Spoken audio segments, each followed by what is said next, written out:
আসসালামু আলাইকুম। আজকে শেয়ার করব চিকেন বার্গার রেসিপি। আপনাদের একটা লাইক একটা কমেন্টসে আমাকে এগিয়ে যেতে অনেক সাহায্য করে। আপনারা আমার চ্যানেলটি প্লিজ সাবস্ক্রাইব করে নিন।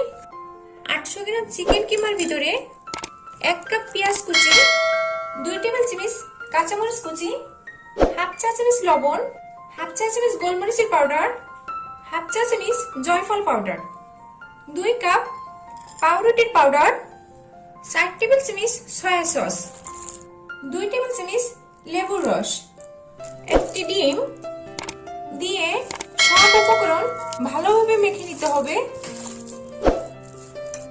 একটি বলের ভিতরে 4টি ডিম ভেঙে নিচ্ছি, হাফ চা চামচ টেস্টিং সল্ট, হাফ চা চামচ গোলমরিচ পাউডার দিয়ে ভালো করে মেখে নিতে হবে। মেখে রাখা চিকেন ডো হাতে কিছুটা নিয়ে গোল আকারে চ্যাপ্টা করে নিতে হবে। এরপরে গুলিয়ে রাখা ডিমের ডোর ভিতরে চুবিয়ে নিলাম। অল্প গরম তেলের ভিতরে বার্গার স্টেকগুলো দিয়ে চুলার আঁচটা মিডিয়াম এবং লোর মাঝামাঝি রেখে বার্গার স্টেকগুলো গোল্ডেন কালার করে ফ্রাই করে নিলাম। এবার বার্গারগুলো সাজিয়ে নেওয়ার পালা। একটি বোন রুটির মাঝামাঝি থেকে চিড়ে নিতে হবে। 1 খণ্ড বার্গার রুটির পরে মেয়োনিজ লাগিয়ে নিলাম।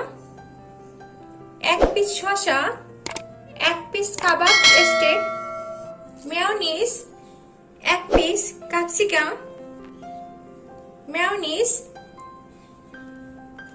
লেটুস পাতা, মেয়োনিজ, আরেক পিস বনরুটি। এরপরে একটা কাঠি দ্বারা গেঁথে নিতে হবে। হয়ে গেল খুব সহজে 10টি বার্গার তৈরি।